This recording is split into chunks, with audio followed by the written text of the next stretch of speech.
अब वक्त सुनहरा आएगा, ऐ दिल मेरे तू धीरज धर।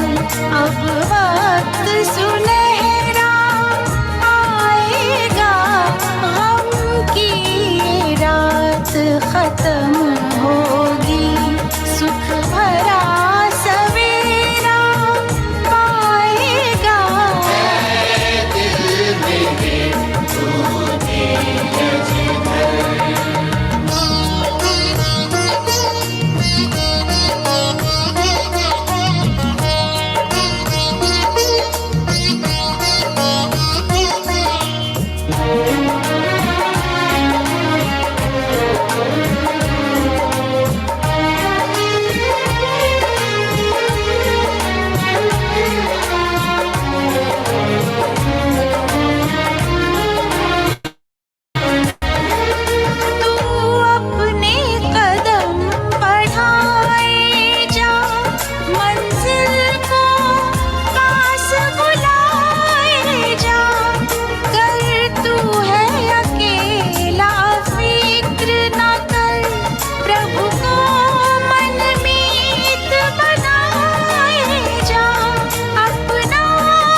मेरी मुश्किलें बड़ी हैं, ये मत कहो खुदा से मेरी मुश्किलें बड़ी हैं, करने को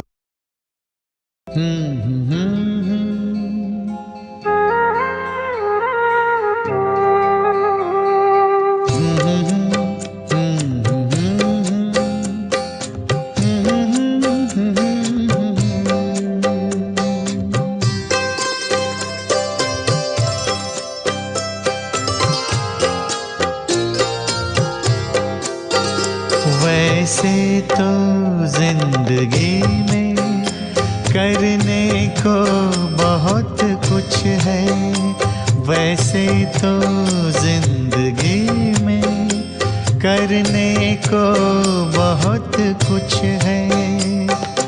पल भर निकालिए प्रभु के भी नाम पर, पल भर निकालिए प्रभु के भी नाम पर। वैसे तो जिंदगी में करने को बहुत कुछ है।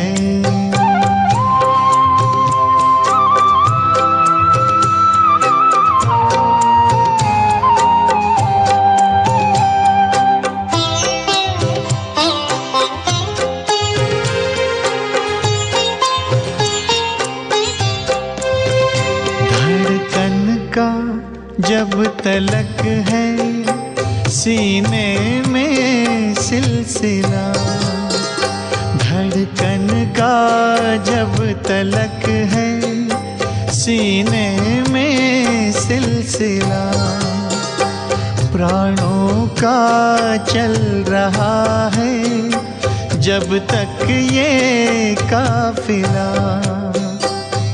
रहबर बनाइए उसे जीवन की शाम तक, पल भर निकालिए प्रभु के भी नाम पर, पल भर निकालिए प्रभु के भी नाम पर।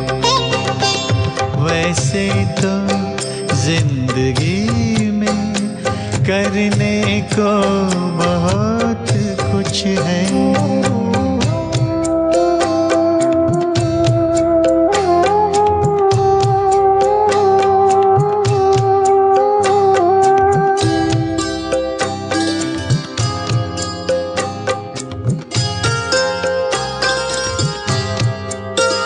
सिर पर सदा हमारे उसका ही हाथ हो, सिर पर सदा हमारे उसका ही हाथ हो।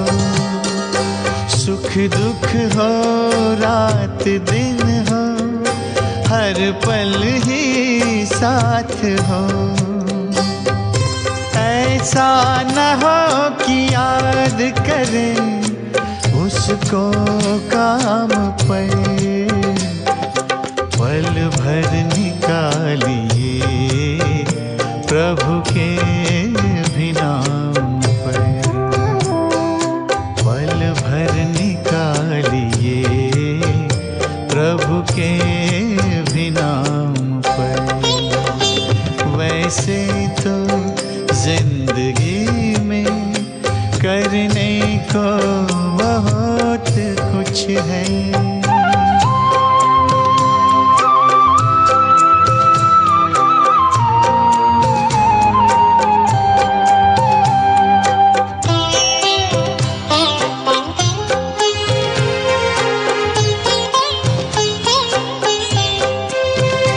आँखें जो देखती हैं वो सब हैं मिटने वाले, आँखें जो देखती हैं वो सब हैं मिटने वाले।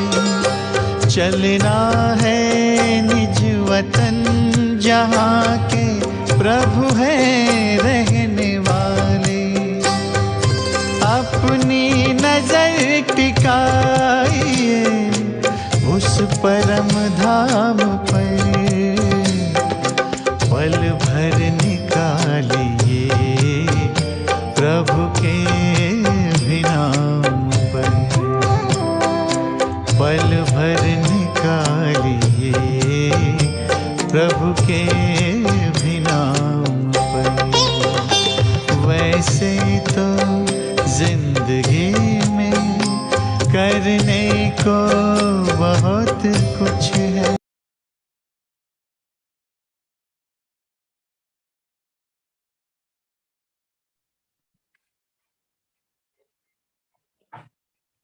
ओम शांति।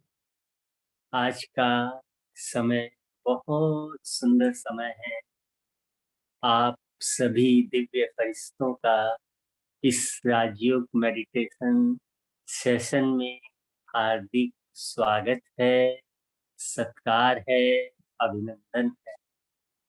आज नुमा शाम की सुनहरी बेला में आप बहुत कुछ नया सीखने के लिए और आत्म और परमात्म अनुभूति के लिए, उस परम सत्य की पहचान के लिए इकट्ठे हुए हैं। तो जब भी कोई नया कार्य करने जाते हैं तो मन में बहुत खुशी होती है। तो मैं ये आशा करता हूँ कि आप सब भी खुशी में भरे हुए होंगे। तो सब अपने मुस्कुराहट भरे चेहरे से इस सेशन को ज्वाइन करेंगे। आप अपना बहुत कीमती समय निकाल कर आए हैं और हमें भी आपके समय की बहुत वैल्यू है। हम आपको विश्वास दिलाते हैं कि इस कोर्स को करते करते ही आप स्वयं में बहुत ही सकारात्मक परिवर्तन महसूस करेंगे। दुनिया में जो योग सिखाए जाते हैं उसमें केवल सांस लेने की प्रक्रिया और सांस ले छोड़ने की प्रक्रिया सिखाई जाती है, जिससे सिर्फ शरीर ही स्वस्थ होता है। लेकिन इस राजयोग मेडिटेशन में हमें सामाजिक, मानसिक, आध्यात्मिक व भौतिक हर तरह का स्वास्थ्य मिलता है। इसमें जितने सभी सत्र एक दूसरे से कनेक्टेड हैं, एक दूसरे का रिलेशन है, तभी अच्छे से समझ में आता है। तो आप सभी से ये रिक्वेस्ट रहेगी कि सभी सत्र पूरी तरह से अटेंड करें। आज का जो हमारा टॉपिक है उस पर आते हैं। तो ये आज का टॉपिक है सेल्फ रियलाइजेशन, जिस पर प्रकाश डालने के लिए हमारे बीच में है आदरणीय सिद्धि दीदी जी, जिन्होंने पहले ही स्वयं में परमात्म अनुभूतियां की हैं, आत्म अनुभूति की है और बहुत से सकारात्मक परिवर्तन स्वयं में किए हैं। और आज उन्हीं सभी की अनुभूति कराने के लिए आप हमारे बीच में हैं। आप लोगों को भी परमात्मा ने बहुत सी विशेषताएं दे रखी है जिनका हमें नहीं पता होता, तो उनका अनुभव ही वो आपको कराएंगी। अभी हम समय के महत्व को जानते हुए यही वाणी को विराम देता हूँ और आदरणीय स्थिति दीदी जी अनुरोध करेंगे। कांटे कांटे निकालेंगे परमात्मा कैसे निकाले पैसे ये जो है आदरणीय सिद्धि दीदी।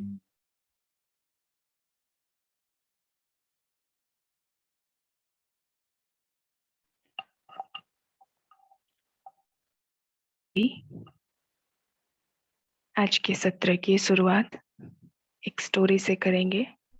सभी ध्यान से सुनेंगे और समझने की कोशिश करेंगे कि ये कहानी हमें क्या सिखाती है।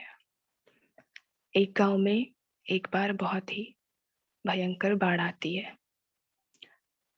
उस गांव में एक बहुत धार्मिक व्यक्ति भी रहता है और बाढ़ में क्योंकि बहुत हलचल होने लगती है तो सब लोग भागने लगते हैं, ढूंढने लगते हैं कि कहाँ जाए, कोई तो बचाए।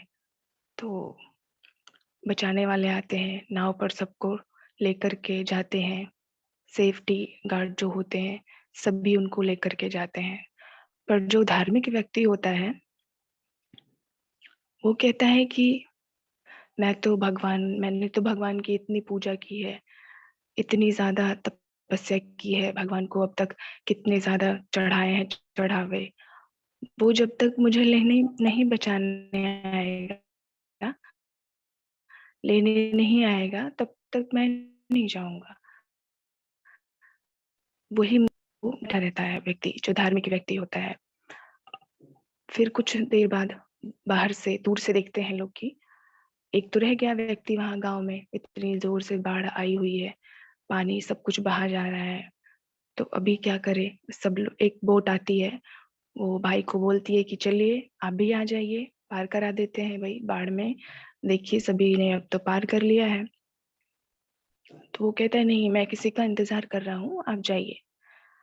तो वापस चले जाते हैं जो बचाने वाले होते हैं। फिर वो भक्त कहता है कि मुझे तो जब तक नहीं लेने आओगे भगवान, मैं नहीं जाऊंगा, मुझे तुम ही बचाने आओगे मैं तभी जाऊंगा। तो फिर कुछ घंटे बीतते हैं, बाढ़ बढ़ती जा रही होती है, बढ़ती जा रही होती है। तो हेलीकॉप्टर आती है, ऊपर से रस्सियाँ डालते हैं कि आप आ जाइए ऊपर, आपको हम बचा लेते हैं। तो जो धार्मिक व्यक्ति रहता है, वो कहता है कि नहीं, मैं किसी का इंतज़ार कर रहा हूँ, आप जाइए, मुझे कुछ नहीं होगा। तो चली जाती है, हेलीकॉप्टर भी चली जाती है। देन आफ्टर बहुत ज़ोर से बाढ़ क्योंकि बढ़ती जा रही होती है और वो व्यक्ति शरीर छोड़ देता है, बाढ़ में बह जाता है और ही गॉट डाइड। फिर वो ऊपर पहुँचता है भगवान के पास, पूछता है कि मैंने तो आपकी इतनी पूजा की, फिर भी आपने मुझे क्यों नहीं बचाया? भगवान कहता है, मैंने तुम्हें 2-2 बार अपने मैसेंजर्स भेज करके बचाने की कोशिश की। एक बार बोट भेजी तुम्हारे लिए कि आ जाओ, एक बार तुम्हारे लिए हेलीकॉप्टर भेजी कि उसमें भी चढ़ जाओ। मैंने अपने मैसेंजर्स भेजे, वो मेरे ही मैसेंजर्स थे तुम्हें बचाने के लिए, तुम्हारी जीवन रक्षा के लिए, लेकिन तुमने ही नहीं अपना हाथ दिया, तो फिर मैं क्या करूँ? तो सीखने वाली बात है, मीन्स समझने वाली बात है और कोरिलेट करने वाली बात है कि अगर कोई मैसेज दे रहा है हमें कुछ, गॉडली मैसेंजर है वो, गॉड का मैसेज पहुँचा रहा है, कुछ बता रहा है, कुछ देना चाहता है, फिर भी अगर हम उसको इग्नोर कर रहे हैं, तो क्या हम सही कर रहे हैं? क्या हम सही डायरेक्शन में जा रहे हैं? या फिर हम भी उसी धार्मिक व्यक्ति की तरह इंतज़ार कर रहे हैं कि जब तक भगवान मुझे खुद आकर के नहीं, भगवान तो निराकार है ना, वो कैसे आकर के किसी न किसी को मीडिएटर बना कर के लाइफ को सेव करने की कोशिश करेगा वो। लेकिन अपनी बुद्धि को हम कितना शार्प क्लियर रख रहे हैं कि समझ जाएँ कि हाँ, ये गॉडली मैसेंजर हैं और हमें मैसेज दे रहे हैं कि भगवान अब आ चुका है मुझे बचाने के लिए। क्योंकि अब तो बाढ़ बहुत भयंकर दिख रही है चारों तरफ, तो कैसे सेफ्टी होगी? वो भगवान ही इनडायरेक्टली मैसेंजर्स को भेज करके जगह-जगह पर जान बचाएगा सबकी। तो अभी पढ़ते हैं, हम सब सुनते हैं, आगे बढ़ते हैं कि स्वयं की पहचान। मिलजुल कर सभी समझने की कोशिश करते हैं कि क्या है हमारी पहचान? स्वयं की पहचान है क्या अब तक जो मैंने सीखा, समझा, जाना, पढ़ा, सुना, क्या वो सही है? या फिर कुछ और ही है जो मैंने अब तक देखा ही नहीं, सुना ही नहीं, जाना ही नहीं, या फिर मैं भ्रम में था अब तक? तो देखते हैं स्वयं की पहचान, हू एम आई, रियलाइज योरसेल्फ, जैसा भाई ने बताया आप सभी को कि सेल्फ रियलाइजेशन के लिए हम आए हैं। सेल्फ रियलाइजेशन मीन्स स्वयं की पहचान करेंगे, अपने आप को रियलाइज करेंगे कि मैं हूँ कौन, राइट? तो मेरी वास्तविक पहचान क्या है? एक्चुअली अगर पूछी जाए कि कौन है आप, जनरली पूछा जाता है किसी से कि आप कौन हैं, तो सडनली क्या निकलेगा? अपना नाम निकलेगा कि मैं ये हूँ, मेरा ये नाम है, मैं ये पोजीशन पे हूँ, मैं जेंडर बताएंगे, मेल फीमेल हूँ, या फिर धर्म बताएंगे, हिंदू, मुस्लिम, सिख, ईसाई, ये हूँ मैं, अपनी प्रोफेशनल, एजुकेशनल जो भी क्वालिफिकेशन होगी वो बताएंगे, सारी योग्यताएं कि मैंने ये सारी चीजें अचीव की हुई हैं, और या फिर नेशनैलिटी बताएंगे। ये तो इन्हीं सारे बेसिस को लेते हुए वो डिसाइड करेंगे कि मैं ये हूँ, अपनी ऊपर ऊपर की पहचान बताएंगे कि मेरी वास्तविक पहचान शायद इतनी ही है। एनालिसिस शायद कभी नहीं किया कि हूँ मैं कौन, क्या हूँ मैं, शायद इतना डीप जाने के लिए कभी समय ही नहीं निकाला, इतने खो गए दुनिया में कि मैं हूँ कौन, क्या करना चाहता हूँ, अपने शायद ये छोड़ दिया सोचना कि ये तो किसी फिलोसोफर का काम है, किसी थिंकर का काम है, वही सोचे ना मैं कौन हूँ, सुकरात सोचे ना वो कौन है, प्लेटो सोचे कौन है, या फिर शंकराचार्य सोचे कि वो कौन थे, या फिर कोई वैज्ञानिक है, साइंटिस्ट है तो वो सोचते रहे, है ना? तो ये हम क्या करें? दिनचर्या पूरी बनाई हुई है, उसी डर्रे पे चलते जा रहे हैं, चलते जा रहे हैं, चलते जा रहे हैं। अपने लिए समय, अपने आप के लिए सोचने के लिए जो समय है कहीं खो दिया है। और फिर जैसा कि ग्रुप में आया था एक प्रश्न पहले ही दिन कि ओवरथिंकिंग को स्टॉप कैसे करें, है ना? तो ओवरथिंकिंग जो इतनी बड़ी प्रॉब्लम आज हो गई है पूरे वर्ल्ड में, और इंडिया तो भारत हमारा विश्व गुरु है, और यहाँ पर हैप्पीनेस की इंडेक्स इतनी कम है, लो है कि बताया नहीं जा सकता। एक विश्व गुरु होने के नाते भारत धार्मिक विश्व गुरु है। भारत, सबको बड़ी उम्मीदें हैं भारत से पूरे विश्व में कि भारत हमें कुछ सिखाएगा, इतना कल्चरल है, इतनी सभ्य देश है ये। फिर भी भारत के अंदर अगर हम आते हैं तो फिर हम भूल ही चुके हैं अपने आप को, कुछ कुछ और हम करने लगे हैं। तो अभी देखेंगे हम कि जो हमारी वास्तविक पहचान है क्या, वो क्या है क्या एक्चुअली। तो जो हम देखते हैं कि ये शरीर जो है वो हम है नहीं, है ना। 5 तत्व से जो बना ये हड्डी मांस का पुतला है, वो शरीर मैं नहीं हूँ। तो मैं हूँ कौन? फिर बात ये आती है कि अगर मैं 5 तत्व सबको मालूम ही होंगे, सबको मालूम है कि, और कहते भी सभी हैं कि ये मिट्टी का पुतला है, मिट्टी में मिल जाएगा, लेकिन इसी मिट्टी से इतना प्यार करते हैं कि बात न पूछो, है ना। तो 5 तत्व का जो और हड्डी मांस का है ये मालूम है, सबको मालूम है। ऐसा नहीं है कि कोई एक ही ज्ञानी है या एक ही कुछ जानते हैं, सबको हर सभी बातें मालूम है। बट इम्पॉर्टेंट इज कि उस बात को हमने जानते हुए एप्लीकेशन या प्रैक्टिकल में कितना उसको अब समझा है, या फिर आत्मिक लेवल पर उसको कितना ले गए हैं, डीप एनालिसिस कितनी की हुई है, और उस पर हम कितने कायम होकर के चल रहे हैं। तो फिर बात रही कि सबसे पहले हम सब ने देखा कि हमारी वास्तविक पहचान क्या है। तो अगर किसी से पूछी जाए तो वो किन किन बातों को लेकर के अपनी पहचान बताएंगे कि मैं, मेरा नाम ये है, पद ये है। दूसरी बात होती कि मैं ये जो हूँ, 5 तत्व का बना मेरा ये शरीर है, ये शरीर मैं नहीं हूँ। समझने वाली बात है। तो लिंक करते हुए चलेंगे, सारी स्लाइड्स एक दूसरे से लिंक्ड है। अगर पहले वाली आप याद रखेंगे तो दूसरे को कनेक्ट करने में शो हो रही होगी सबको स्लाइड जो स्क्रीन पर है, कि ये सारी मैं हूँ क्या, क्वेश्चन मार्क लगे हुए हैं हर जगह कि क्या मैं ये हूँ, क्या मैं ये हूँ। फिर दूसरी स्लाइड को आप कनेक्ट करें कि अब हमको समझना है कि नहीं, अब ये जो हड्डी मांस का जो पुतला ही नहीं, मैं ही नहीं हूँ, ये मैं हूँ ही नहीं जो बना है 5 तत्व का शरीर। तो फिर मैं कौन हूँ? फिर आगे बढ़ते हैं, उसमें शायद मालूम पड़ जाए कि मैं हूँ कौन।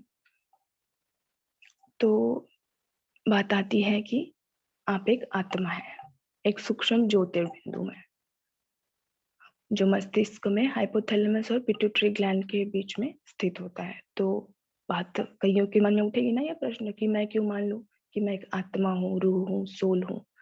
आत्मा सिर्फ ये हिंदू की बात नहीं हो रही है। आत्मा, सोल, उसको रूह कह लें, सभी धर्मों में अलग अलग नाम से, लाइट, पॉइंट ऑफ लाइट ऐसे लेकर के चलेंगे तो बेटर है, क्योंकि ऑल ओवर इंडिया से हैं सभी, हर धर्म से भी हैं, brother sister, soul sisters, brothers.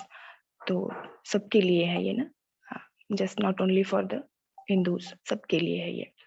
तो आत्मा है आप, यहाँ लिखा जा रहा है, दिखाया जा रहा है कि आप एक आत्मा है।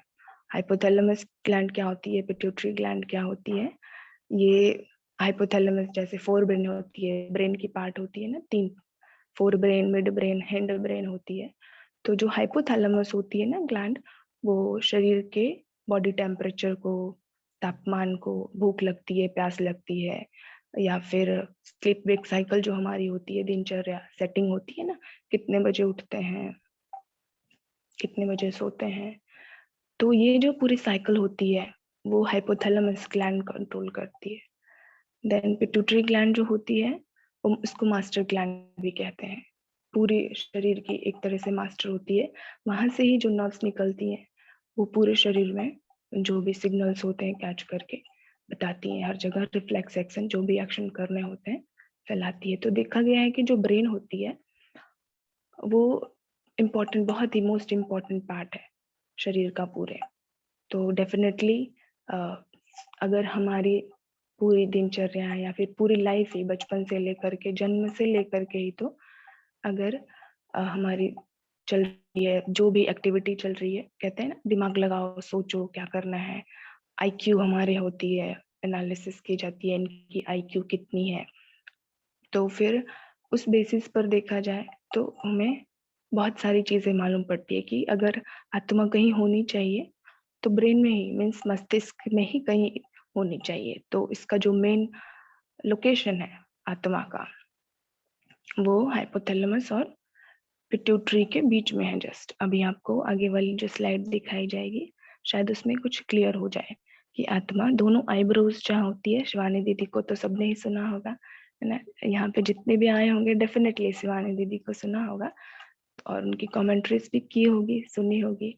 तो अक्सर कहते हैं ना वो कि विजुअलाइज कीजिए हाइपोथैलेमस और पिट्यूटरी ग्लैंड के बीच में चमकता हुआ सितारा आप हैं, या फिर दोनों आईब्रोज के बीच में कुछ अंदर, थोड़ा सा अंदर जाने के बाद आप अपने आप को वहां स्टेबल देखिए, एक पॉइंट ऑफ लाइट देखिए।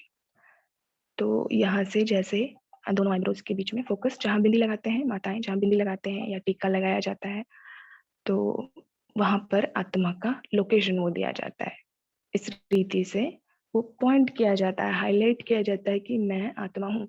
माताएं बिंदी लगाते हैं तो रियलाइज करना है उनको कि मैं आत्मा हूँ। बिंदी क्यों लगाते हैं नहीं पता, श्रृंगार है जस्ट, उन्हें लगता है कि ये श्रृंगार है, बट एक्चुअली आत्मा को रिप्रेजेंट करता है। जो बिंदी होती है वो आत्मा को रिप्रेजेंट करती है। या फिर जब पूजा पाठ वगैरह की जाती है तो टीका लगाते हैं, तिलक लगाते हैं छोटा सा मस्तक पर, तो वो भी आत्मा को ही रिप्रेजेंट करता है कि मैं आत्मा हूँ। इसकी स्मृति, मेमोरी हमें बनी रहे हमेशा निरंतर कि मैं आत्मा हूँ। तो यहाँ पर आपको डिफरेंट डायमेंशन से दिखाया गया है, फ्रंट से भी क्लियर हो जाएगा सबको, फ्रंट से भी, फिर उसकी साइड व्यूज भी दी गई है। तो देखिए सभी थोड़ी देर के लिए आंखें बंद कीजिए।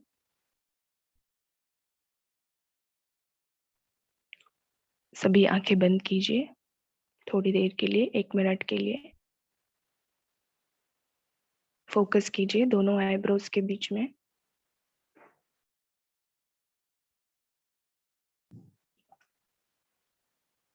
स्टार एक चमकता हुआ देखिए, पॉइंट ऑफ लाइट, एक चमकता हुआ सितारा।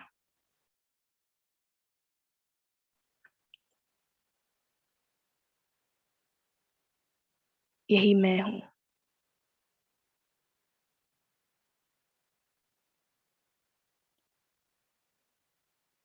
कुछ देर अपने आप को, अगर विजुअलाइज नहीं हो पा रही है तो पिक्चर देख करके सामने जो दिख रही है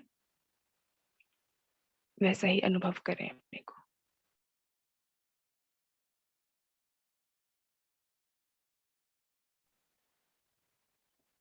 चलिए अभी आगे बढ़ते हैं। अब तो मालूम पड़ गया कहाँ हैं हम। अगर किसी को एक्सेप्टेंस नहीं हो पा रही है इस बात की, इम्पोज नहीं किया जा रहा है ना, ये सभी ध्यान रखेंगे, इम्पोज नहीं किया जा रहा है। जो भी बताया जा रहा है आप सभी के प्रश्न भी डेफिनेटली लिए जाएंगे। जो भी क्वेश्चन होंगे आपके माइंड में, बहुत अच्छी बात है क्वेश्चन उठना। ऐसा नहीं करना है कि तुरंत एक्सेप्ट भी कर लेना है। क्वेश्चन उठ रहे हैं आपके मन में कि मैं क्यों मान लूँ ऐसा, तो आप अपने क्वेश्चंस जितने भी वहाँ पर चैट बॉक्स में को लिख देंगे, सारे आपके क्वेश्चन नोट करके क्वेश्चन आंसर सेशन ले लिया जाएगा, ठीक है। तो डोंट थिंक दैट कि this is one sided preaching, okay, this is both sided interaction. आप सबसे हम इंटरेक्ट कर रहे हैं इनडायरेक्टली, बट समय को देखते हुए, क्योंकि 1 to 1 क्वेश्चन नहीं लिया जा सकता, तो एट द एंड क्वेश्चन रखा गया है, सभी बने रहेंगे तब तक। अब आत्मा और शरीर का रिलेशनशिप क्या है कि अगर कोई कहे कि आत्मा हूं मैं, ठीक है मान लिया, तो मैं क्यों हूँ इस शरीर में, या फिर दोनों का क्या कनेक्शन है। तो अगर देखा जाए तो यहाँ पे 3 पिक्चर्स दिखाई गई हैं, बड़ी ब्यूटीफुल हैं। एक तो मोती और सीप का दिखाया जा रहा है कनेक्शन। जैसे मोती है वो उसका शेल है, सीप जिसको कहते हैं वो पैक्ड रहती है, उसमें पर्ल है जो है मोती सीप में पैक्ड रहती है। उसी तरह आत्मा भी शरीर में एक तरह से पैक्ड है। ये तो एक रिलेशन हो गया। दूसरा है ड्राइवर और कार का। जिस तरह कार को या किसी भी व्हीकल को वो एक घर की तरह है, उसको ड्राइवर कंट्रोल करता है, स्टॉपर, ब्रेकर, वो सारी चीजें इसमें होती हैं। उस तरह ब्रेन में भी, आत्मा में जो भी चीजें होती हैं आगे हम सब देखेंगे। तो स्टॉपर, ब्रेकर या फिर कंट्रोलिंग पावर पूरी ड्राइवर के पास होती है। तो अगर ड्राइवर कार को चलाने वाला है, इसका मतलब ये तो नहीं कि ड्राइवर ही कार है। उसी तरह मैं आत्मा अगर इस शरीर को चलाने वाली हूँ, कंट्रोल करने वाली हूँ, या फिर कहा जाए कि ब्रेन कंट्रोल कर रहा है, अगर सरल शब्दों में ही अगर हम देखें तो कहा जाए कि ब्रेन अगर शरीर को कंट्रोल कर रहा है, तो इसका मतलब ये तो बिल्कुल नहीं कि ये पूरा शरीर ही ब्रेन है। उसी तरह जैसे ड्राइवर अगर कार चला रहा है, तो इसका मतलब ये तो नहीं कि ड्राइवर ही कार है। उसी तरह आत्मा अगर सोल, रूह जिसको कहते हैं, अगर वो इस शरीर में है, तो इसका मतलब तो ये नहीं कि आत्मा ही शरीर है। ये तो बिल्कुल भी नहीं कहा जा सकता ना, क्योंकि कुछ एंटिटीज ऐसी हैं कि शरीर के नष्ट होने के बाद भी नहीं मरती। वो क्या चीज होती है? जैसे चार्वाक दर्शन कहती है कि जो दिखता है वही सत्य है। सिर्फ जो दिखाई दे रहा है, ये फैन दिख रहा है, चेयर, टेबल, या फिर शरीर दिख रहा है, पेड़ पौधे दिख रहे हैं, सिर्फ वही सत्य है, बाकी सब झूठ है। फिर अद्वैत वेदांत कहती है, शंकराचार्य की फिलॉसफी कहती है कि नहीं, जो दिख रहा है वो है ही नहीं, जो नहीं दिख रहा है वही है। इतने सारे कंट्रोवर्सीज हैं शास्त्रों में, और जो भी विद्वानों ने बताया है, इतने सारे कंट्रोवर्सीज हैं। तो कोई माने क्या? एक्चुअली कंफ्यूजन का एक कहीं ना कहीं कारण ये भी है कि इतने सारे फिलॉसफीज सामने रख दी गई हैं कि बस आप पढ़िए और कंफ्यूज होते जाइए कि है क्या, एक्चुअली है क्या। वो कहेंगे ब्रह्म है, वो कहेंगे आत्मा है, वो कहेंगे परमात्मा है। तो हुआ क्या एक्चुअली, सब कंफ्यूज होके सब कुछ ही छोड़ दिया। चलो इन सब के झमेले में पड़ो ही मत, क्या आत्मा, क्या परमात्मा, क्या चारवाक दर्शन, क्या आदर्शवाद, आइडियलिज्म, रियलिज्म, नेचुरलिज्म, ये सब क्या है, सब ना कंफ्यूज कर दिया है सबने। और ऊपर से इतने सारे धर्म, भारत तो है ही धार्मिक देश अपना, तो करे क्या व्यक्ति, राइट। तो अभी क्या है कि हम सब पढ़ रहे हैं आत्मा के बारे में। आत्मा और शरीर का रिलेशन क्या है? कुछ तो है, डेफिनेटली है। जो दिख रहा है शरीर, अगर चार्वाक दर्शन का देखा जाए तो उनके अकॉर्डिंग अगर सब कुछ शरीर है, मीन्स जो दिख रहा है वही है, तो फिर जैसे मिराज दिखता है, या फिर हाईवे पे चलते हुए आप सबने देखा होगा कि सामने,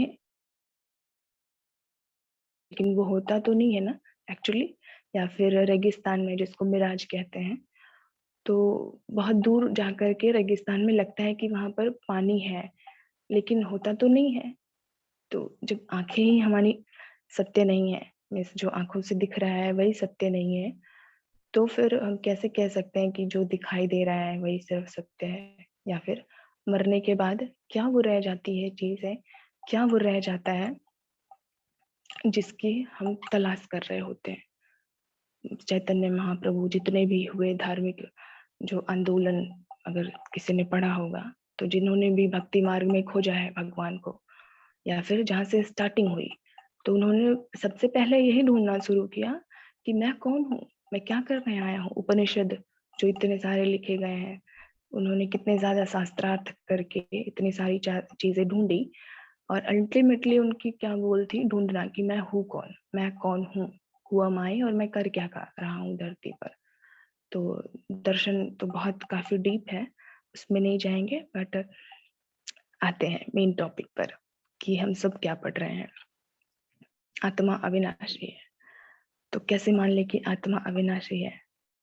जितने भी ये जिन्होंने भागवत पढ़ी होगी, या फिर रामायण, शास्त्र, कुरान वगैरह, या बाइबल, अपने जो धर्म है, हिंदू, मुस्लिम, सिख, रहता है, या फिर बुद्धिज्म को भी ले लिया जाए, उनके जो त्रिपिटक हैं, या फिर जैन की फिलोसफीज है, तो इन सब की, वेस्टर्न की भी फिलोसफीज अगर ली जाए, तो सब में कहीं ना कहीं ये चीजें, ये बातें हैं कि कुछ तो ऐसा है जो नहीं मरता है कभी भी, वो इटर्नल है, अविनाश नहीं किया जा सकता है, वो अविनाशी है।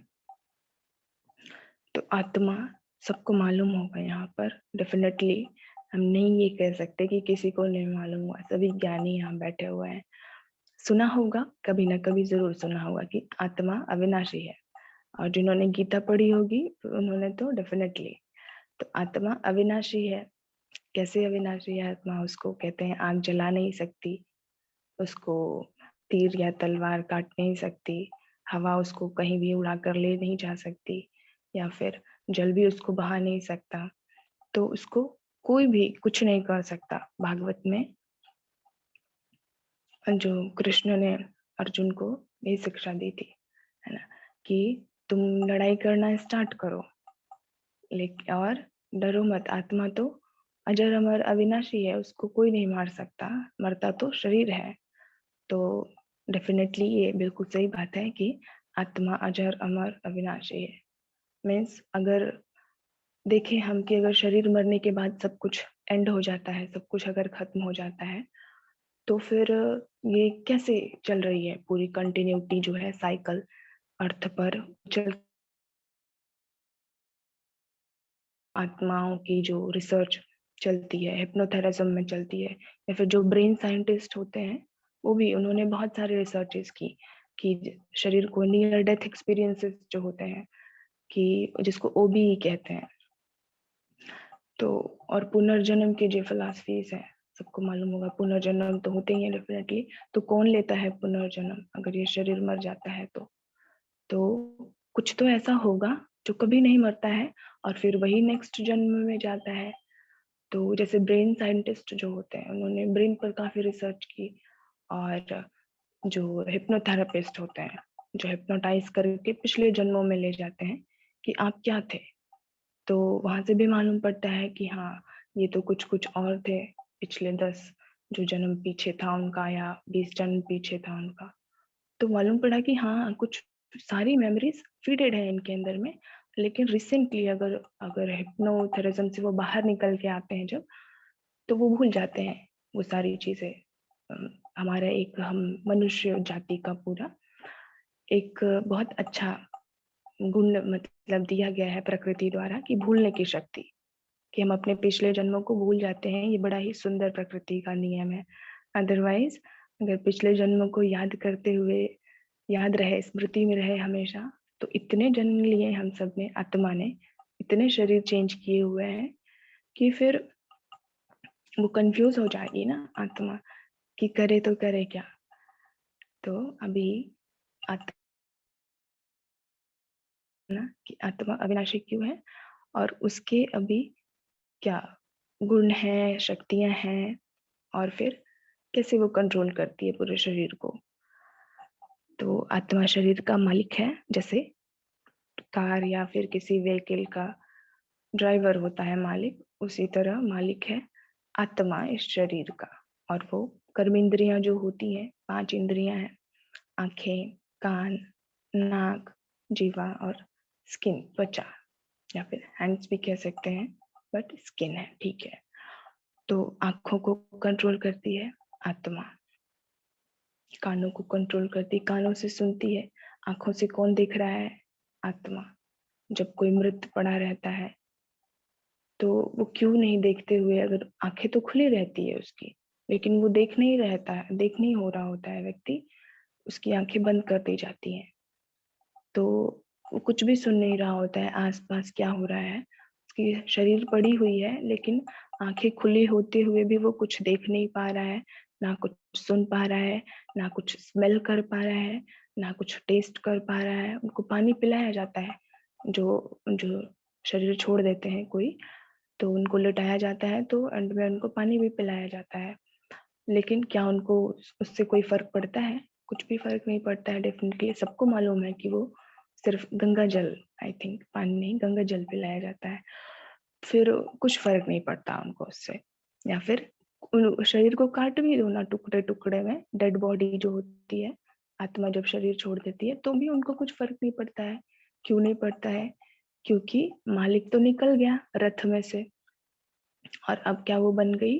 अरथी बन गई। कहते हैं ना शरीर को अर्थी। तो रथी जब तक था, मीन्स चलाने वाला, मालिक आत्मा, आत्मा को रथी कहेंगे, मीन्स ड्राइवर। और ये जो रथ है शरीर, तो अब ये जो रथ बिना रथी के हो गया तो उसको कहेंगे अर्थी। अब न वो देखते हुए आंख खुली है लेकिन देखेगा नहीं, कान है लेकिन सुनेगा नहीं, नोज है लेकिन कुछ भी नहीं, नो इफेक्ट, क्योंकि मालिक ही हट गया, वहां से निकल गया। तो आत्मा है इन पांचों, हम अपने इंद्रियों से ही तो बाहर की दुनिया को सेंस कर पाते हैं ना। तो फिर जो आत्मा है जैसे ही निकलती है शरीर से, तो ये कर्मेंद्रियां भी शिथिल हो जाती हैं, कार्य करना बंद कर देती हैं। फिर हमारी बाहर की दुनिया से कनेक्शन टूट जाती है पूरी तरह। नेक्स्ट स्लाइड करेंगे। आत्मा की 3 सूक्ष्म शक्तियां हैं। एक होती है मन, बुद्धि, संस्कार। ये आत्मा में ही निहित होती है तीनों। तो मन के का क्या कर्तव्य है, कर्म है, या मन क्या है, बुद्धि क्या है, संस्कार क्या है, इसके बारे में जानेंगे हम सब। 3 शक्तियां, मन, बुद्धि, संस्कार। सबको मालूम है, कहते हैं ना मेरा मन नहीं कर रहा है, या फिर इस समय तो मेरी बुद्धि काम करना ही बंद कर दी, या फिर कहते हैं कि ये मेरा संस्कार है, मैं इसको कैसे छोड़ूं, ये नहीं छूटता संस्कार मुझसे। तो ये संस्कार बनता कैसे है, अभी हम ये सब देखेंगे। सभी ध्यान से सभी सुनेंगे। एंड में प्रश्न भी आपके लिए जाएंगे, और फिर आपसे प्रश्न भी हो सकता है पूछे जाएंगे कि क्या आपको समझ नहीं आया, या फिर कंफ्यूजन क्या है।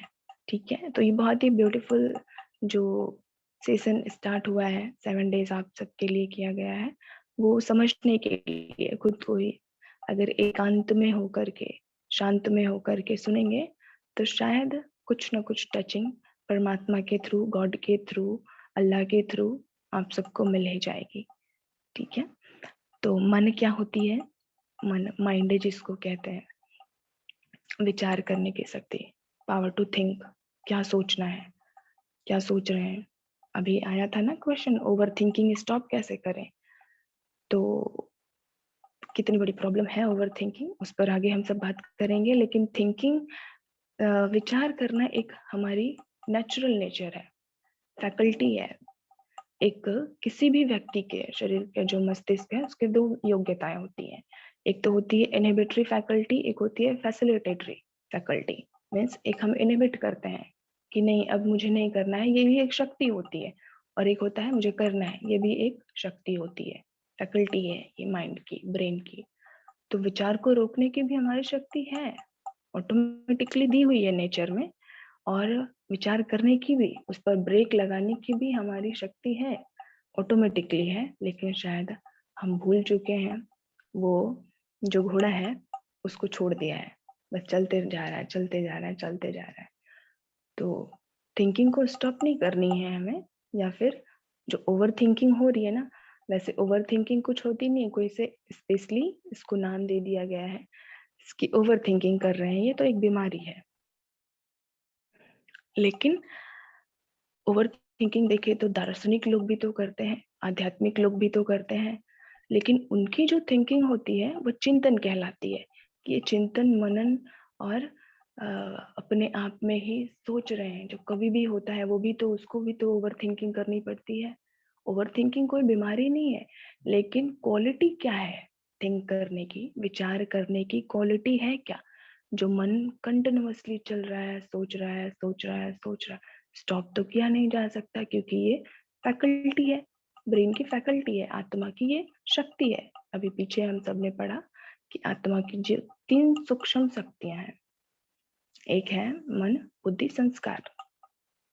और अभी देखा कि जो पहली फैकल्टी है, पहली शक्ति है पावर की, विचार करने की शक्ति।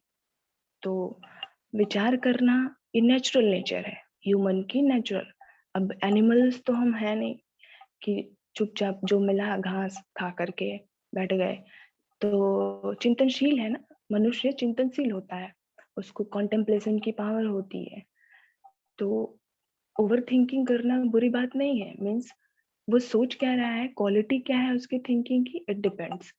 फिर अगर कोई दार्शनिक है, जैसे अगर सुकरात का नाम लिया जाए, तो वो तो दिन भर सोचते रहते थे भाई कि मैं कौन हूँ, अच्छा मैं यहाँ जाऊंगा तो क्या होगा, ऐसे क्या होगा। जो दार्शनिक होते हैं, जैसे कि शंकराचार्य भी हुए, कितने जो बचपन से ही जिनके मन में बहुत क्यूरियोसिटी आने लगती है कि ये क्या है, ये कैसे है, वो भी तो ओवर थिंकिंग करते हैं ना।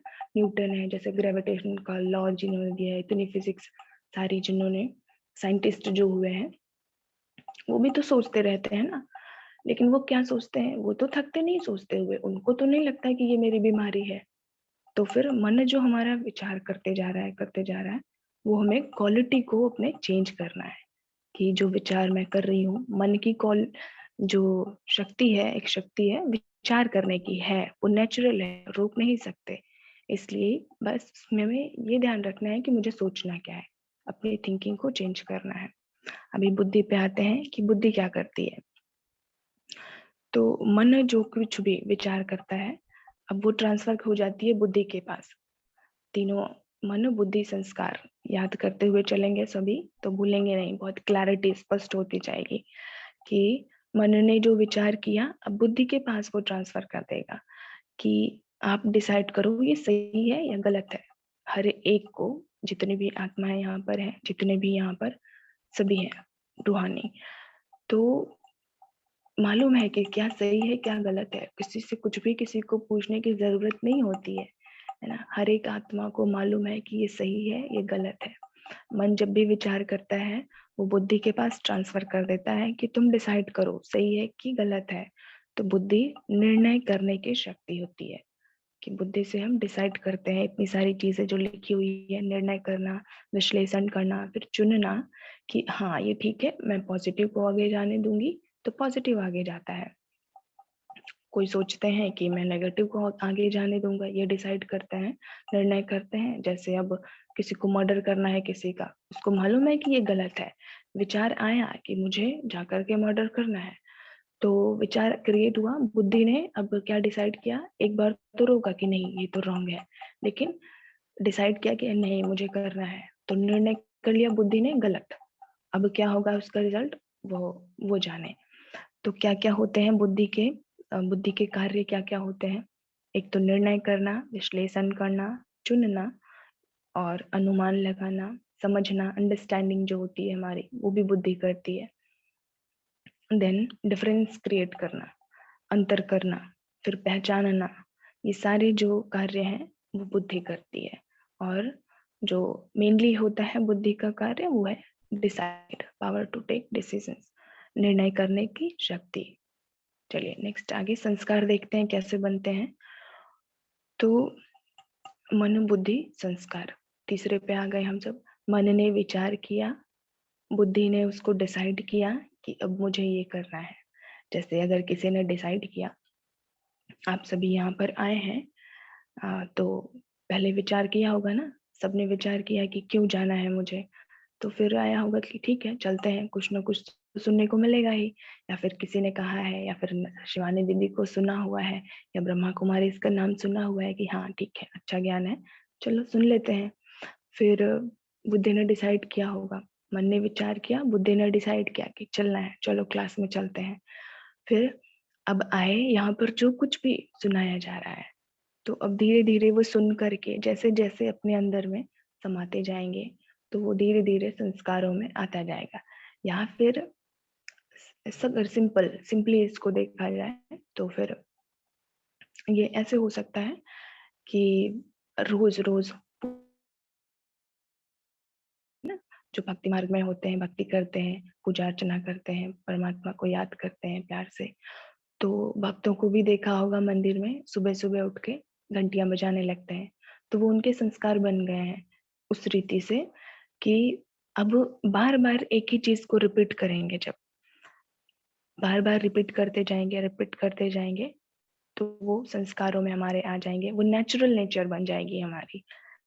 जैसे यहाँ पर लिखा हुआ है कि संस्कार कर्मों को रिकॉर्ड करने की शक्ति होती है। जो भी हम कर्म करते हैं रिपीटेडली, बार बार करते हैं, वो हमारी हैबिट बन जाती है। जो जैसे ब्रश करने के लिए सोचना नहीं पड़ता है, ऑटोमेटिकली संस्कार बना हुआ है कि मुझे ब्रश करना है, उठ करके हर एक।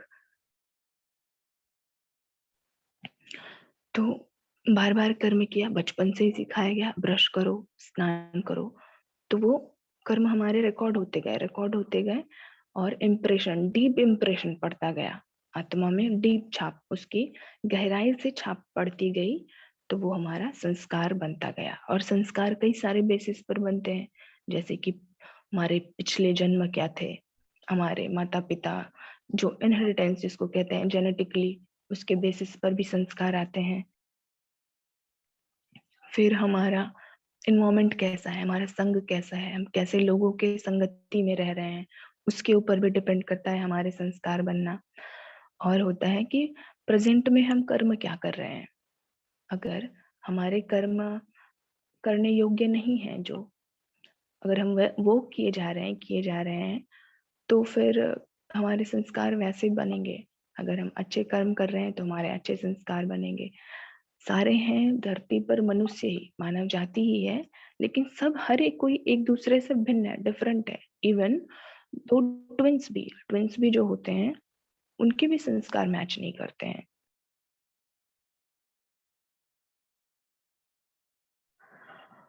तो हम कैसे कह सकते हैं कि किसी जो डिफरेंट, अगर कोई दूर से हैं, दूर के रिश्तेदार हैं या नेबर हैं, या फिर जो कंपैरिजन किया जाता है कि देखो वो कैसा है, आप कैसे हैं, तो उन दोनों को कैसे मैच करा के किया जाए। जब एक घर में भाई बहन के ही संस्कार मैच नहीं होते हैं, तो फिर दूसरे दूसरे के जो बहुत दूर के रिलेटिव्स होते हैं, जिनसे एक्सपेक्टेशन इतनी लगा करके बैठते हैं, उनके कैसे मैच हो सकते हैं संस्कार। क्योंकि संस्कार बनना हमारे डिपेंड करता है कि बहुत सारे फैक्टर्स होते हैं ना उसके पीछे। तो अभी पूर्व जन्म यहाँ दिख रहा है, जो इतने सारे पूर्व जन्म होता है, जो माता पिता के संस्कार होते हैं वो भी बच्चों में आते हैं। फिर संग कैसा है, वो भी संस्कार आते हैं। संग दो, फ्रेंड सर्कल, पीयर्स कैसा है हमारा, कंपनी कैसी है। फिर वर्तमान प्रेजेंट टाइम में हम जो कर रहे हैं वो, देन अविनाशी होते हैं ये संस्कार। एक संस्कार इस जन्म में जो मैंने कैप्चर किए हैं, एक्वायर किए हैं, वो नेक्स्ट जन्म में भी डेफिनेटली शिफ्ट हो जाते हैं, चले जाते हैं। और फिर देखा होगा कि छोटे छोटे बच्चे भी मंत्र पढ़ना स्टार्ट कर देते हैं, तो वो उनके पिछले जन्मों के संस्कार होते हैं। बहुत ज्यादा उन्होंने पढ़ी हुई है शास्त्र, या फिर गीता, भागवत, जो भी, कुरान, बाइबल, तो फिर वो अगले जन्म में ऑटोमेटिकली उनको स्मृतियां आ जाती है, संस्कार बने हुए हैं, आत्मा में निहित है वो। तो इसलिए संस्कारों के गुण, स्मृतियां, आदतें, वृत्ति, विशेषताएं, स्वभाव, ये सारी चीजें रखती है, अपने अंदर कैप्चर करती है। तो मन, बुद्धि, संस्कार, ये तीनों के बारे में हम सब ने जाना। अब आगे बढ़ेंगे। आत्मा के अविनाशी गुण क्या है। आत्मा में बहुत ना गुण होते हैं, आप सबको बहुत जान करके बहुत अच्छा लगेगा कि अपने आप के बारे में, है ना, कि मैं हूँ कौन, मेरे इतने सारे गुण हैं, मेरे इतनी क्वालिटीज हैं, और मेरे पिछले जन्म क्या थे। ये सारी चीजें ना जो नेक्स्ट कल परसों नेक्स्ट 7 डेज हम सब मिलेंगे, मिलते रहेंगे अब तो सब एक दूसरे से कनेक्टेड है ना, लिंक्ड है पूरे 7 डेज। और इतने ब्यूटीफुल है, शायद आप सबको जान करके बहुत खुशी होगी कि एक अलग ही जर्नी पर चल रहे हैं। मीन्स ऐसा कुछ जानने को मिलेगा जो शायद अब तक जाना ही नहीं था, है ना। और ऐसे रियलाइज हुआ कि हाँ, कुछ तो फुलफिलिंग है, कुछ तो मिल रहा है। ये कोई प्रीचिंग नहीं है, प्रवचन नहीं है कि हम कहें कि बस सत्य सत्य बोलते रहिए, राम राम जपते रहिए। नहीं, ऐसा करने को यहाँ पे कुछ भी नहीं कहा जाएगा। You will get to know about yourself, that you are, आप है कौन। तो अभी देखते हैं कि गुण क्या है आत्मा के अविनाशी, इटर्नल। 7 गुण है आत्मा के, हो सके तो नोट भी कर लीजिए आप सब, या स्क्रीनशॉट ले लीजिए।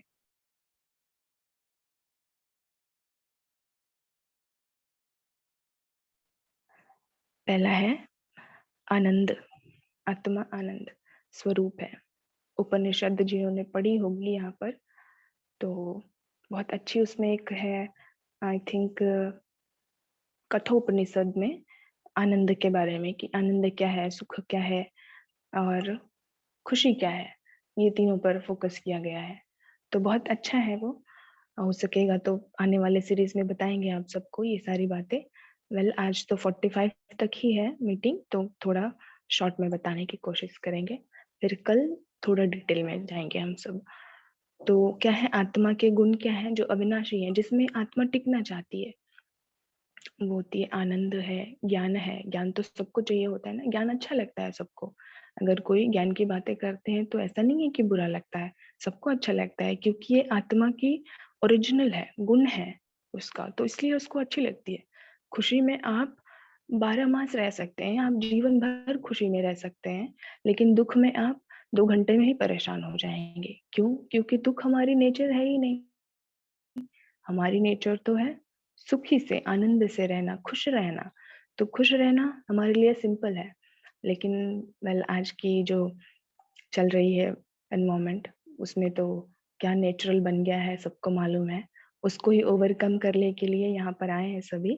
तो डेफिनेटली ओवरकम कर लेंगे सभी हम सब मिल-जुल करके, है ना? तो हमारी जो नेचुरल गुण है आत्मा की, उसमें टिकने की कोशिश करते हैं कि ब्लिस है, हम खुश रहना चाहते हैं, हैप्पीनेस जो हमें अल्टीमेटली चाहिए ना, जो बाहर से हमारी अचीवमेंट हम अगर सोच रहे हैं हमारी जॉब लग जाए, तो जॉब लगेगी तो क्या मिलेगा? खुशी मिलेगी ना, खुशी ही चाहते हैं अल्टीमेटली। अगर हम चाहते हैं कि किसी के ऊपर रूल करें, पावर करें, जैसे हिटलर भाई थे ना जर्मनी के, तो उन्होंने कहा कि मैं रूल करूँगा। वॉर करते रहते हैं आपस में अभी, तालिबान ने अफ़गानिस्तान को इतना ज़्यादा इरिटेट किया, तो वो क्या करना अपने आप शक्तिशाली अपने आप को बनाना चाहते हैं ना, तो क्योंकि लेकिन आत्मा की जो क्वालिटी है ना वो शक्ति है, लेकिन वो बाहर से दिख रही है शक्ति, है वो हमारी अंदर की शक्ति। उसको यूटिलाइज़ कैसे करना है उन शक्तियों को कई बहुत सारे अच्छे कर्मों में लगाते हैं अपनी शक्ति को और कई होते हैं अपनी शक्तियों को ही शक्ति तो है ही आत्मा में सबके पास है, लेकिन उसको वो यूज़ कहाँ कर रहे हैं, कहाँ लगा रहे हैं अपनी शक्तियों को, दैट्स मोर इम्पोर्टेंट। फिर ओम शांति वाले आ गए, कई देखते हैं ना, कहते हैं ना आ गए ओम शांति वाले सफेद-सफेद कपड़े पहन करके, तो Om Shanti means I am peace, मैं हूँ ही शांत स्वरूप। जितनी बार भी हम सब ओम शांति कहते हैं ना, तो उतनी बार अपने आप को अफ़र्मेशन देते हैं कि मैं शांत स्वरूप हूँ, मैं पीसफुल हूँ ही, मुझे बाहर से पीस नहीं चाहिए, मैं हूँ ही पीसफुल तो मैं ढूँढूँ क्या, है ना? तो ओम शांति, ठीक है? सबको ओम शांति, सभी पीसफुल हैं यहाँ पर। ओम शांति किसी ब्रह्मा कुमारीज़ का एक टैग नहीं है कि वही सिर्फ बोलेंगी, ओम शांति कोई भी बोल सकते हैं, I am peace, I am peace, I am peace, मैं हूँ ही शांत, बोल कर के देखेंगे ना बहुत ब्यूटीफुल आपको बहुत प्लीज़ेंट बहुत ही आनंद महसूस होगा, ओम शांति करने के बाद। एक पॉज़िटिव अपने आप में वाइब्रेशन आ जाती है, तो सिर्फ ये किसी एक पर्टिकुलर आध्यात्मिक संस्था की ही नहीं है, लाइन ओम शांति हर एक के लिए है ये। फिर है प्रेम, पवित्रता, सुख और बाकी तो देख ही लिया कि प्योरिटी बहुत इम्पोर्टेंट है ना लाइफ में, कि ये शुद्ध जीवन हमारा होता है, शुद्ध खान-पान होता है, हमारी वाचा भी प्योर होती है, हमारी मनसा भी शुद्ध होती है, हमारे कर्म भी शुद्ध पवित्र होते हैं, तो एक रूहानियत आती है जीवन में, एक शांति ऑटोमेटिकली जितने भी गुण हैं, सभी एक-दूसरे से इंटरकनेक्टेड हैं। ठीक है? चलिए नेक्स्ट स्लाइड शो कीजिए। तो अभी क्या करना है? आत्मस्मृति कब-कब रखनी है? शिवानी दीदी को फिर से याद करेंगे सभी। वो हमेशा कहते हैं ना कि भोजन बनाते समय भी आत्मिक स्मृति रहे या परमात्मा की स्मृति रहे, भगवान की, गॉड की, अल्लाह की। आप जिनको भी बहुत दिल से मानते हैं, उनकी याद रहे या फिर हमेशा याद रहे भोजन बनाते वक़्त कि मैं हूँ कौन? मैं भोजन क्यों पका रही हूँ? किसके लिए पका रही हूँ? बातें करते हुए भोजन नहीं पकानी है या फिर टीवी सीरियल तो सबको मालूम ही होगा देख कर के शिवानी दीदी को। नेक्स्ट है बातचीत करते वक़्त भी देखना है कि मैं किससे बात कर रही हूँ। अभी अगर मैं सोचूँ कि आप सब इतने 91 हैं, 91 आत्माएँ हैं। हम सब तो जनरली ऐसे ही बात करते हैं ना, आत्माएँ कहते हैं। स्मृति दिलाते हैं, अपने आप को बार-बार रिमाइंड करते हैं कि मैं आत्मा से बात करती हूँ। ना ब्रह्मा कुमारियों को सुना होगा हमेशा कहते हैं, आप आत्मा, ये आत्मा, वो आत्मा। आत्मा यहाँ पे 91 आत्माएँ हैं, तो 91 आत्माएँ जुड़ी हुई हैं। मीन्स अगर ऐसा हमने बोला मीन्स बातचीत करते हुए भी मुझे याद है कि मैं आत्मा हूँ और मैं आत्माओं से बात कर रही हूँ। फिर है कार्य करते वक़्त। कार्य कुछ भी कर रहे हैं, ना भोजन पकाना भी एक कार्य है, चलना-फिरना भी या फिर अपनी जॉब, ड्यूटीज़, ऑफ़िस में जो भी कर रहे हैं, तो उस टाइम भी ज़रूर याद रहे कि मैं आत्मा हूँ। इससे क्या होगा? अच्छा नेक्स्ट भी है सोते हुए भी। सोते हुए भी या योग निद्रा होती है ना, कई करते होंगे योग निद्रा, तो करते हुए भी, सोते हुए भी याद रहे कि मैं आत्मा हूँ। बहुत ही पीसफुल आपको नींद आएगी, है ना? बहुत ही अच्छा ब्लिसफुल लगेगा कि यार रिलैक्सिंग है।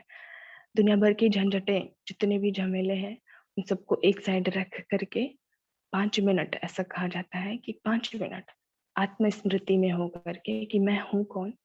मैं इतना क्यों इतने झमेले में पड़ी हुई हूँ? मैं आत्मा या फिर मैं सोल। चलिए, फर्स्ट डे में ही आत्मा का पाठ तो पक्का नहीं हो जाएगा, बट सोचने वाली बात होती है ना कि ठीक है, मुझे अल्टीमेटली क्या चाहिए? शांति चाहिए ना?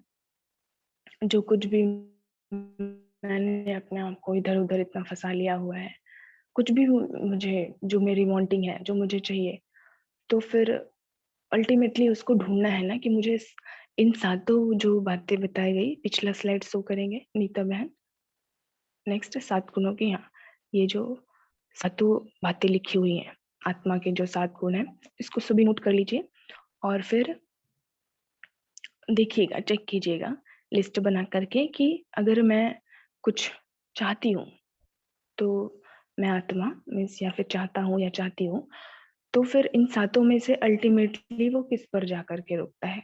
स्क्रीन पर कोई ना लिखे भई आपको मौका दिया जाएगा लिखने के लिए, प्लीज़ ना लिखें ना।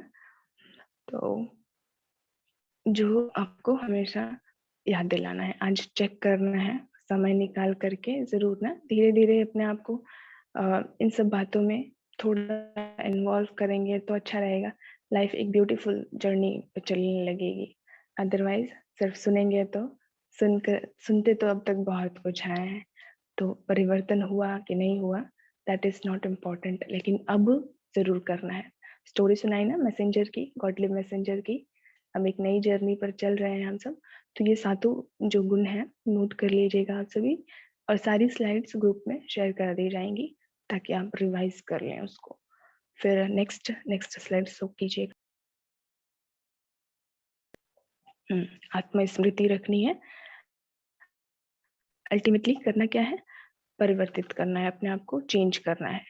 बॉडी कॉन्शियसनेस से सोल कॉन्शियसनेस में जाना है। अब तक अपने आप को शरीर समझते आ रहे थे कि मैं क्या हूँ, मैं शरीर हूँ, या कंपैरिजन करते थे, तुलनात्मक थी हमारी कि देखो वो कैसे हैं, गोरे काले, या फिर उनकी स्टेटस अच्छी है, हाई है, लो है। ये देह की स्मृतियां रेड कलर में लिखी हुई हैं, विभाजन है, डिवीजन है उस बेसिस पर समाज में, सोसाइटी में। फिर इच्छाओं के अधीन हो गए हैं कि ये चाहिए, वो चाहिए, बस चाहिए ही चाहिए, चाहिए ही चाहिए, कुछ ना कुछ चाहिए।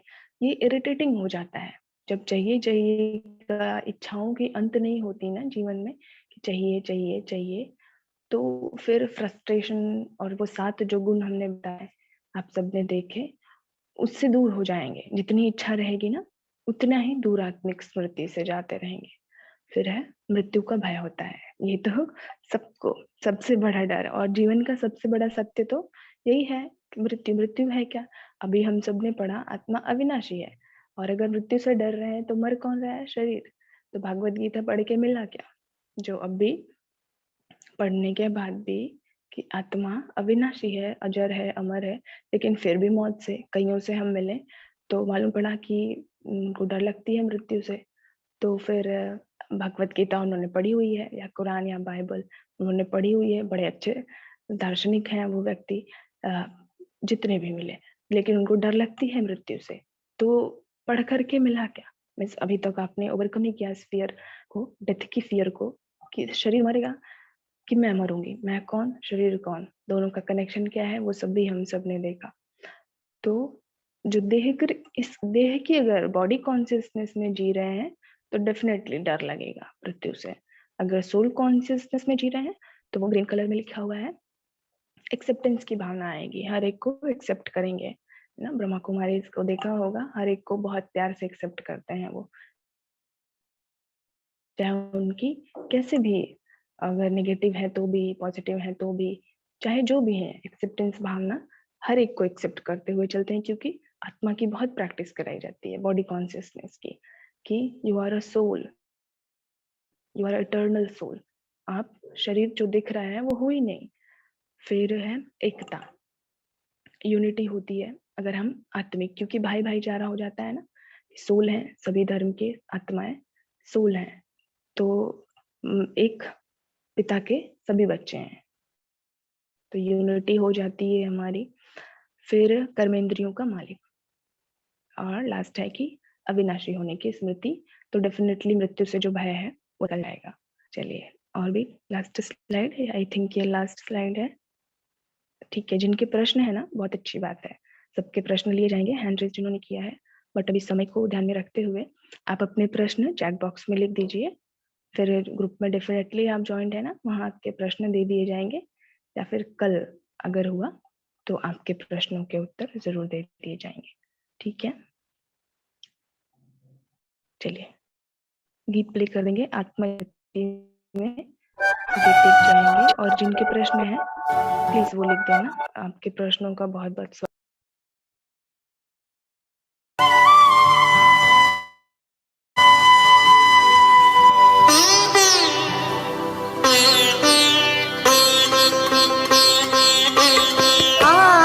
आत्मचिंतन से ही होगा आत्म परिवर्तन, आत्मचिंतन से ही होगा आत्म परिवर्तन, आत्म परिवर्तन करेगा, आत्म परिवर्तन करेगा, विश्व परिवर्तन, आत्मचिंतन से ही होगा।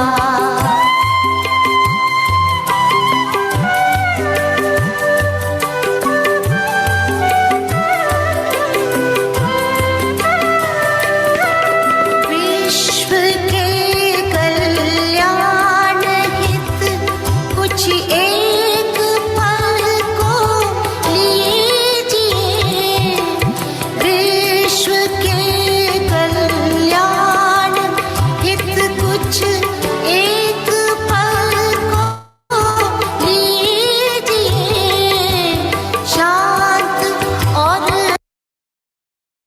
एकांत मन में ध्यान इतना दीजिए, शांत और एकांत मन में ध्यान इतना दीजिए, हम कौन आए क्यों यहाँ, हम कौन आए क्यों यहाँ, करे आत्म अन्वेषण,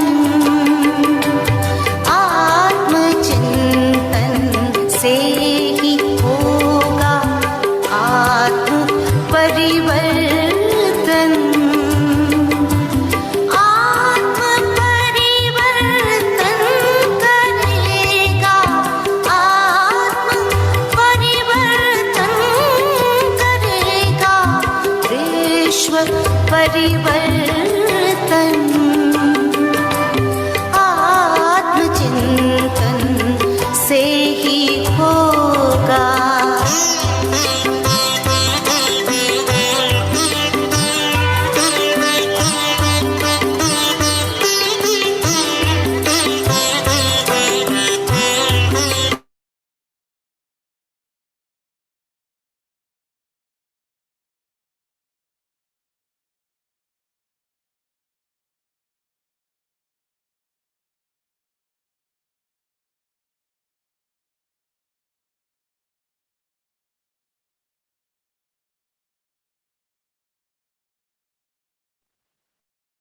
ओम शांति।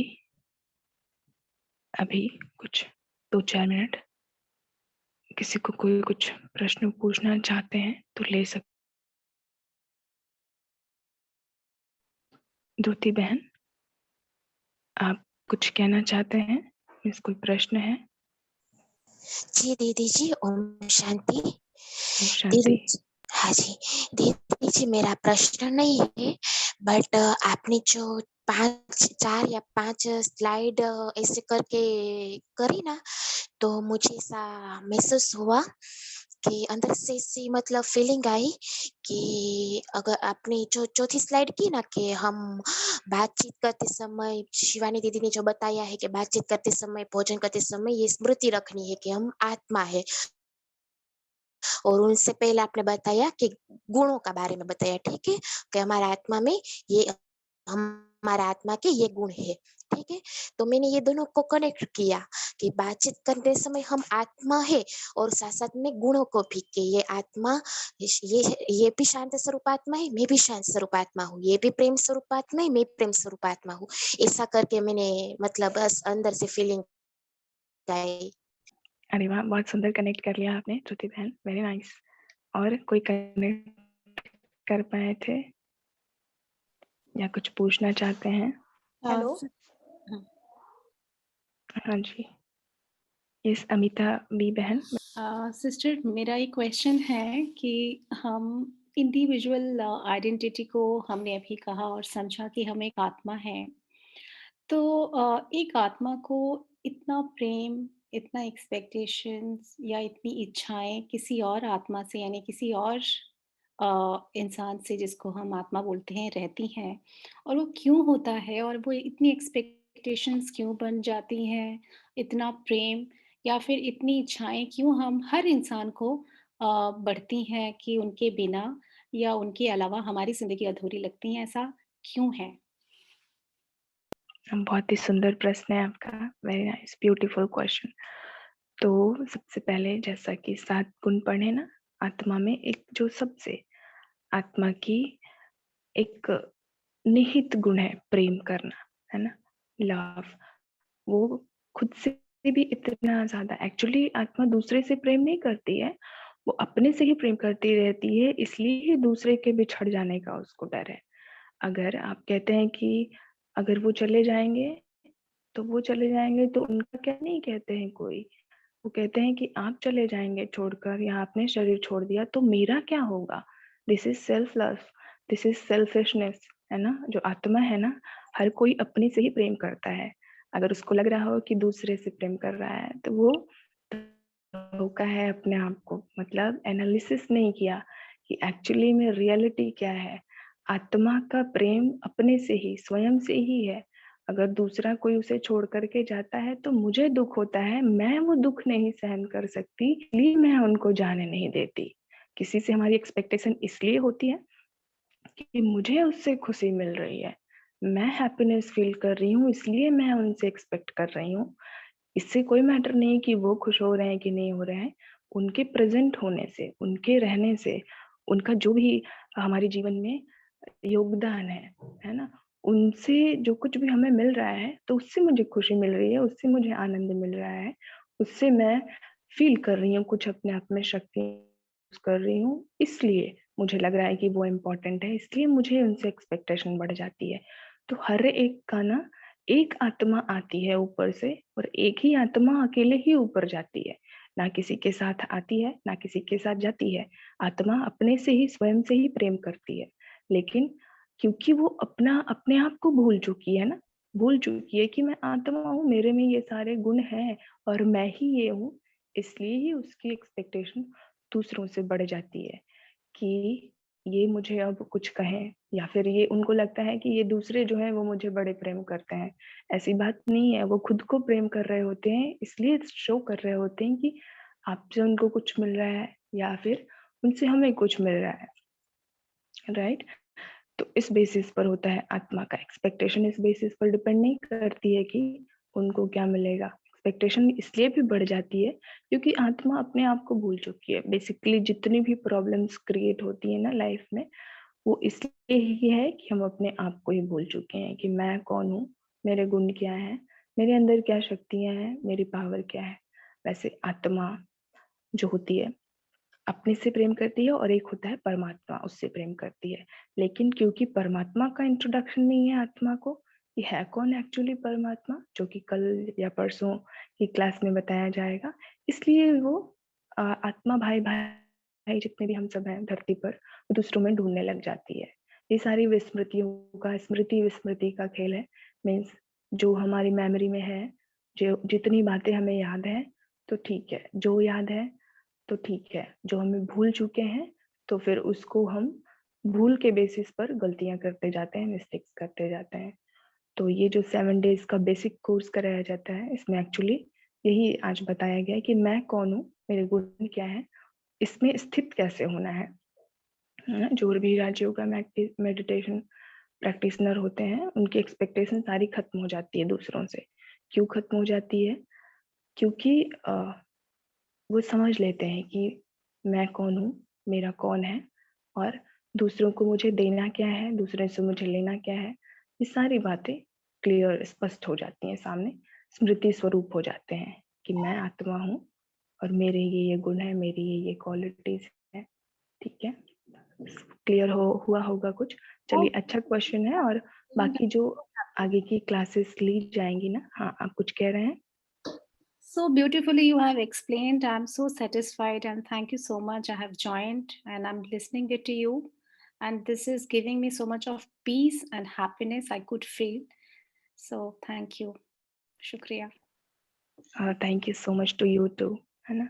आप आए, जॉइन किए, this is very pleasure for us, the whole Brahma Kumaris team. Welcome you a lot in here in the class. Thank you Om so much for joining.